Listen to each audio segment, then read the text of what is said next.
And good morning and welcome to Hot Seat. I'm Scott Mitchell, and this is the Honorable Speaker of the Oklahoma House, Charles McCall. Scott, good to see you. Sir. Good to see you. Thanks for being with us. Of course. I know that Oklahomans are discovering, if they haven't already, that the Oklahoma House and the Oklahoma Senate are really good at streaming these studies, even interim studies, as well as what happens to the session. Thanks, by the way, because not everybody can be out there for these. Sure. One particular note this week was a study, your interim study that happened in the House, and it was about tribal relations. And I saw it was an all-star lineup. Saw Governor Anna Tubby. I saw Chief Hoskin. I saw Chief Batten. It was just a lot of our state's most honorable leaders in their particular fields in those tribes. And the question I had was, why did you call these hearings to bring the leaders of some of our state's largest tribes? Why did you do that? And then I want to follow up about the why. Sure. Well, Scott, the tribal compacts between the state and the tribal nations here in the state of Oklahoma is something that's been fairly relevant and an issue at the Capitol. We have some of those that are expiring, have expired. We actually extended them for a year around the tobacco and the motor vehicle compacts. But I've been in the legislature for 11 years, starting my 12th year. All of these compacts were ratified before my term of service began. Back when people had Blackberries. Exactly. Right? Okay. Yes. Our cultural change. Right. And you have other compacts, fuel compacts coming up in another year. And these are all important agreements between the state of Oklahoma and tribal nations who are sovereign.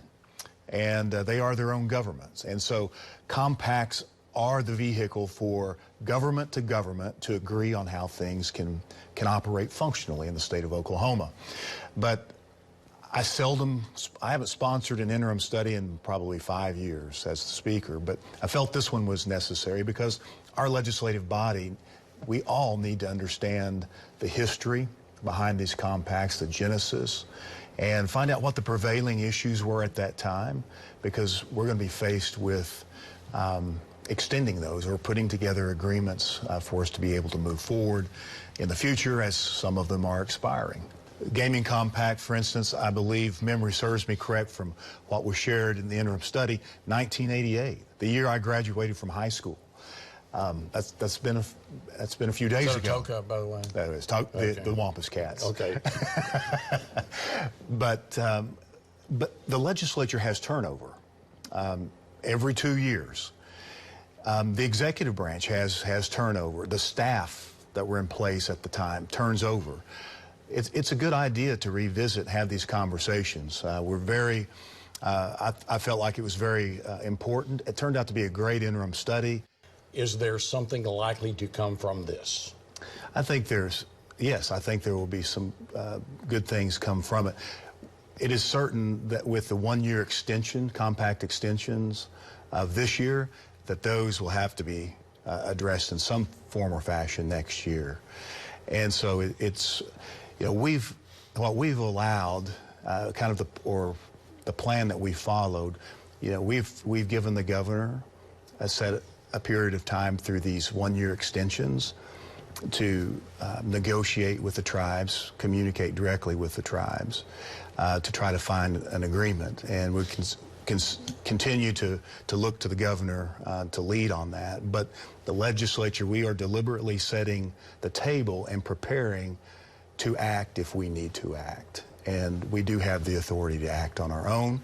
But I think it's always best when everybody's working together, pulling in the same direction for the solution, and I hope that's what happens. Speaker Charles McCall is the longest-serving Oklahoma Speaker of the House in Oklahoma history and a member of the 88 Wampus Cats down in Atoka. So it's good, always good to see you. Thank you, Scott. Great Got a lot of work to do between now and the end of next session. I'm excited about it. Okay, thanks for being here, Mr. Speaker. Thank you. And thanks for watching Hot Seat. See this again at news9.com/YourVoteCounts and news6.com/YourVoteCounts, and following on my socials at Mitchell Talks.